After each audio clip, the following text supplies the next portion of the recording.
లేఖ రాస్తా, న్యాయవాది కాని వ్యక్తికి భారీగా నగదు చెల్లించే వ్యవహారంలో సిఐడి అదనపు మాజీ డీజీ పివి సునీల్ కుమార్పై న్యాయ విచారణ కోరుతూ ఏసీబీకి లేఖ రాయనున్న డిప్యూటీ సీఎం రఘురామకృష్ణరాజు వెల్లడించారు. కస్టోడియల్ టార్చర్ కేసులో వాంగ్మూలం ఇచ్చేందుకు బుధవారం ఆయన గుంటూరులోని 5వ జూనియర్ సివిల్ జడ్జి కోర్టుకు వచ్చారు. న్యాయమూర్తి కేలత 164 సిఆర్పిసి కింద ఆయన వాంగ్మూలం నమోదు చేశారు. అనంతరం రఘురామ్ మీడియాతో మాట్లాడి తులసిబాబు హైకోర్టులో, విజయపాల్ కింది కోర్టులో దాఖలు చేసుకున్న బెయిల్ పిటిషన్ విచారణకు వచ్చిన సందర్భంలో కొత్త విషయాలు వెలుగులోకి వచ్చాయి. సునీల్ కుమార్, తులసిబాబుకు మధ్య ఉన్న అనుబంధం బయటపడింది. సునీల్ కుమార్ ప్రోద్బలంతో సిఐడి కేసులో న్యాయ సలహాదారుగా 2021 మేలో తులసిబాబు నియమించారు. అప్పటికే తులసిబాబు న్యాయవాది కాదు. నాపై కస్టోడియల్ టార్చర్ జరిగిన తర్వాత 2021 అక్టోబర్లో కానీ ఆయన బార్ అసోసియేషన్లో ఎన్రోల్ చేయించుకోలేదు.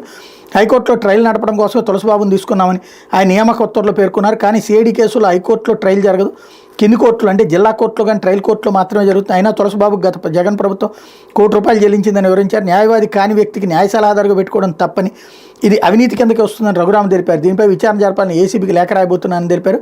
సునీల్ కుమార్ అవినీతిపై ఏసీబీ విచారణ కూడా మొదలైందని ఆంధ్రజ్యోతిలో చదివానని, అయినా ఆయన ఎందుకు సస్పెండ్ చేయడం లేదో తెలియడం లేదన్నారు. సునీల్ కుమార్కి ఎటువంటి బాధ్యతలు ఇవ్వకుండా ఖాళీ కూర్చోబెట్టి జీతం ఇస్తున్నారు. ఆయన దుబాయ్, అమెరికాలో తిరుగుతూ తన వ్యాపారాలు చక్కబెట్టుకుంటున్నారు. కనీసం కార్యాలయానికి వచ్చి సంతకం చేయమన్నా చేయడం లేదు. అయినా ప్రభుత్వం చూసి చూడనట్టు వ్యవహరిస్తోందని పేర్కొన్నారు. ఐపీఎస్ అధికారి అయి ఉండి సునీల్ కుమార్ అసోసియేషన్ పెట్టడం పెద్ద తప్పని రఘురామ్ అన్నారు. వర్గీకరణపై సుప్రీంకోర్టు ఇచ్చిన తీర్పుకు వ్యతిరేకంగా సభ పెడతానని సర్వీసులో ఉన్న ఒక అధికారిగా సునీల్ కుమార్ ప్రకటించడం ఏంటని ప్రశ్నించారు. జగన్ చెప్పేవని అబద్ధాలను ఆయన సభా సంప్రదాయాలకు విరుద్ధంగా వ్యవహరిస్తున్న డిప్యూటీ స్పీకర్ రఘురామకృష్ణరాజు విమర్శించారన్నటువంటి వార్తను ఇక్కడ హైలైట్ చేశారు. ఇది